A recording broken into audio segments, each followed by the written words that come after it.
Good morning. I can see we have some font challenges on the slide because I actually didn't use that set of characters to label the title. My name's Ed Corona. I'm Vice President of Strategy and Marketing for what we call Converged Broadband Networks. And I work for Ericsson out of the Dallas, Texas office. My focus area is primarily on the fixed networking and how fixed networking and wireless networking are converging to provide the best customer experience. The topic of my discussion today is going to be kind of the challenges that we're seeing in the networks today, and then how to take some of those challenges and build the next generation network looking into the 4G technology and looking over the next 5 to 10 year period of time. So what this slide has on it is 3 bullet points: broadband, cloud, and mobility. And when we talk about what's going on in the network today, and we talk about how the consumers are interacting with the network, there's 3 innovations that have been occurring over the last 5 years or so. And that's mobility. I mean, that mobility is not new in and of itself. Broadband is not new in and of itself. We've had broadband communications from the mid-1990s on a mass scale. And even cloud computing by itself is not new. But what we're seeing is these 3 concepts being tightly coupled together. So when we look at cloud applications being accessed by things such as the smartphone or things as a smart tablet computer, it's changing the way individuals are interacting with the network. And when we're going to have a speech a little bit later today by Bob Gessel talking about 50 billion connected devices and the connected devices platforms and what all of the challenges are that we're going to see as we start rolling out machine-to-machine level connectivity. And that all rolls into what Ericsson calls the connected society or the network society. When we look at the history of mobility and history of mobile communications, there's 3 distinct areas. We can call the first wave, kind of starting back in the 1980s, it was all about connecting people. And we had basically the same technology that we used in the fixed side. We just put it over the radio. We charged for minutes of use. People could call anyone, anywhere, and you could manage your bill basically by knowing how far I'm calling, where I'm calling, and how long I'm on the phone. When we look at the current world that we're living in, let's call it the differentiated services world, this is more about smart applications. So we've got devices now that can certainly do voice calling, but it's also a mini computer.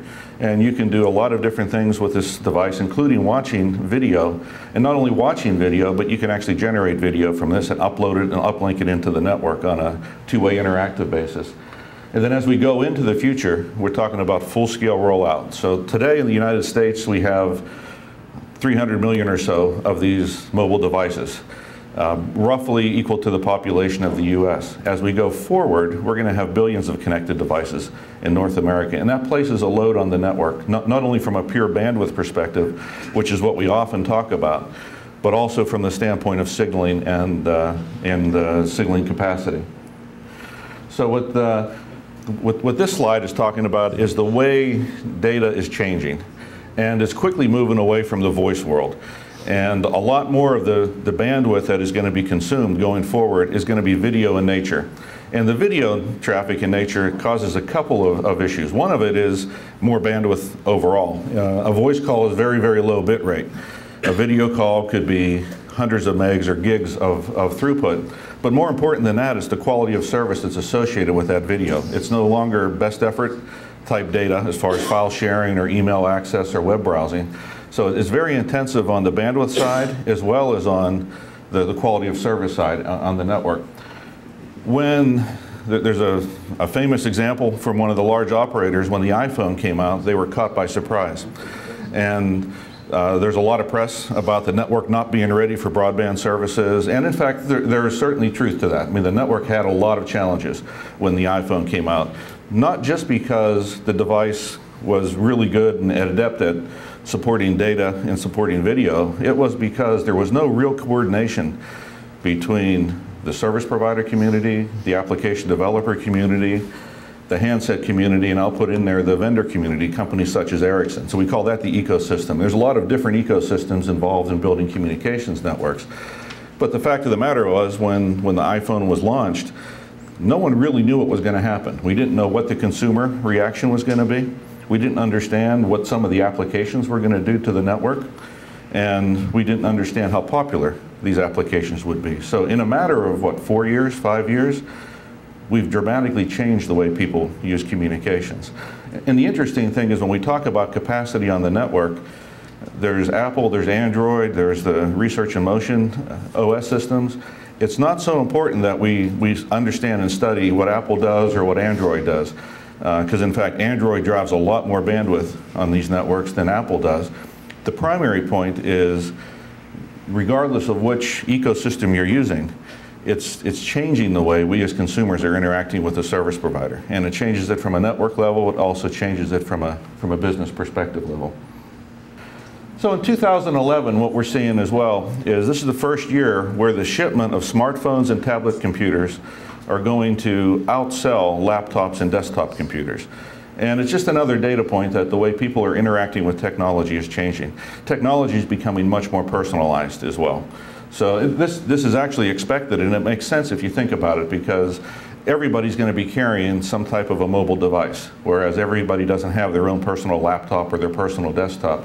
So going into the future, we do expect this trend to continue. It doesn't mean the laptop market is going to fall off the face of the earth or the desktop market's going to fall off, but it does mean that the way consumers utilize technology is shifting, and it's becoming much more personal in nature. The title of this slide deals with the video optimization requirements. When we look at what's driving the bandwidth needs, the yellow line that is growing the quickest is video. And when we look at the period of time just from second quarter of 2009 through basically today or about a quarter ago, video traffic is certainly increasing at an unbelievable percentage. It's not that the other ones are actually falling off on growth. Each one of these segments, including the voice over IP segment, is in growth stage, but video is eclipsing it from a bandwidth perspective. And that puts additional stress on the network. It puts a lot of stress on the service providers, and it also creates some challenges when we start talking about handoffs between the different network operators.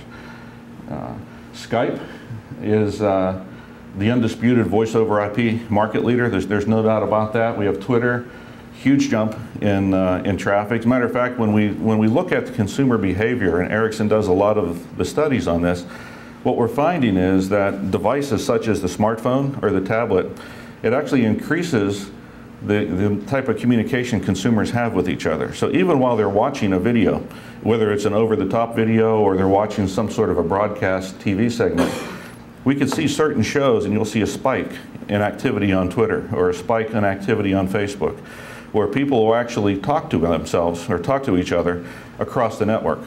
We're looking at Dancing with the Stars. You can see a peak of traffic where, I don't know, it might be my daughter speaking to one of her friends of, can you believe what just happened, or can you believe what this person is wearing?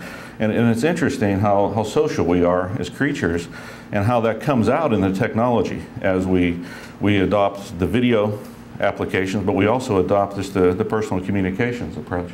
And when we look at a growth rate, a 300% increase in mobile bandwidth, most of it from Twitter. And once again, Twitter in and of itself is very, very low bit rate.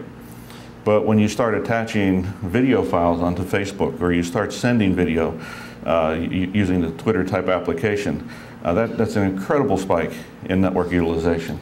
So all this is good stuff, right, from the network operator. When we think about the consumer behavior, they're changing. They're much more reliant on the service provider networks. Service providers are seeing an increased utilization on the network. They're seeing a big spike on data demand. The application developers, there's a whole new industry that was developed over the last several years.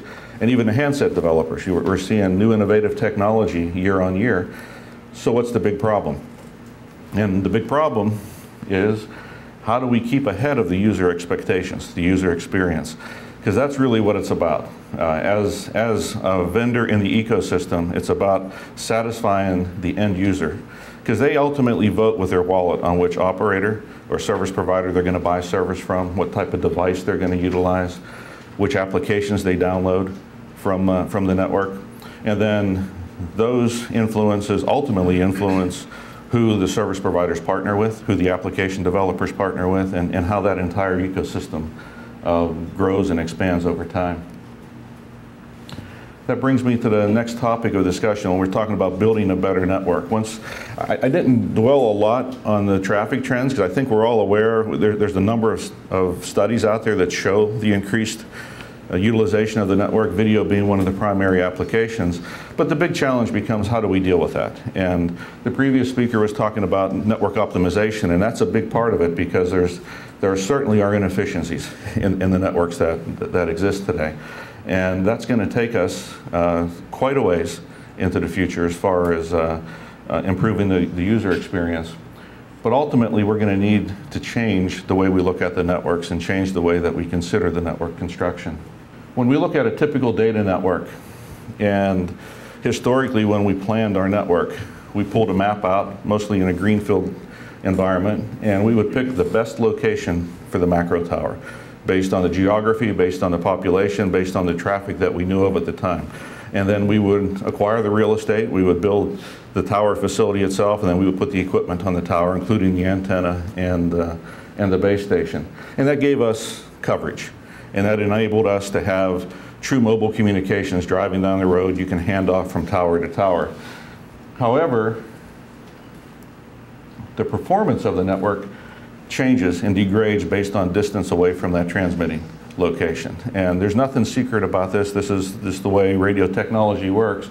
But the further you get away, the lower the bandwidth you're going to have, and the more difficulty you're going to have in establishing a connection. This network was optimized primarily around voice as the application. Very low bit rate. It was more important to have coverage than it was to have any particular performance at any given location. Add on to that, in building coverage, we get into venues, whether that's a sporting venue or some sort of a trade show environment or a large travel area such as a train station or an airport. And you've got a couple of challenges. One is the sheer mass of that facility and how do you get coverage in it. The other is, we talked a little bit about this earlier, the insulating characteristics of the structures, and the steel structure itself kind of kills radio propagation from the outside in. So there's a need to address the in-building solution as well. So there's really three areas that we need to concentrate on when we're talking about networks of the future, and that's improving the performance of the macro facility, expanding the macro facility primarily by putting in smaller cells or heterogeneous networks, and then the third one being in-building solutions and actually solving the problem of radio signal coverage within a venue or within a facility. When we look at the toolbox that we've got, and that's kind of what the title line is talking about, there's different ways that we can address that. It's actually pretty clear in the blue line. With some of the antenna technology, we can optimize the transmission. We can change the tilt, we can change the antenna structure, we can change some of the power levels, we can do things with spectrum aggregation, and all of these things are going to improve the performance of the overall network. And all of those things are underway today, and we're involved with that with a lot of the network operators.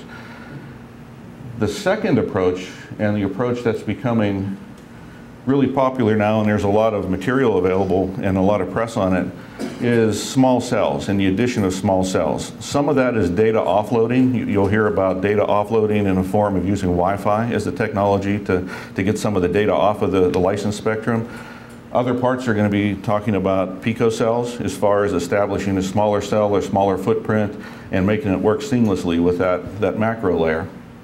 So those things are also very much in play today. Distributed antenna systems is another technology that we're seeing and that we certainly endorse. The third one is in-building solutions and in-building coverage. And it's kind of interesting. At the Ericsson facility in Texas, we have a cell site in our parking lot. And it was put there for a couple of reasons, part for R&D and part for interworking with one of our service provider partners. But in certain areas of the business, or the building, we've got very, very good coverage. Like I said, we have a cell tower directly in the parking lot. Other areas of our facility, there's practically no coverage from a cell perspective. So we needed to implement an in-building solution for that. And it just gets worse if these structures are further and further away from the macro facility. So when we look at the three trends, or the three areas that we need to focus on for this next generation networking, we need to recognize there's going to be a combination of the macro sites. They're already established. We're going to continue to use them, and they're actually quite efficient for handoff on a mobile basis. But we're going to need to backfill with smaller cells, smaller facilities, whether these are strand mount picocell type facilities or these are smaller macro type facilities. But there's going to be a lot more of them out there, and the interconnectedness between the small cells and HetNet needs to be designed and planned for up front, and it needs to be really carefully considered when we're doing the network planning. The second area, and the area that's often overlooked, is the area of backhaul. In the traditional world of building a macro tower, we could select the tower location based on where it's best suited to serve a certain geographical area. And there was certainly enough capital and enough effort involved that once you select the tower, you will run a power facility to it, you can run a telecommunity facility to it, you can get synchronization facility to it. Basically everything you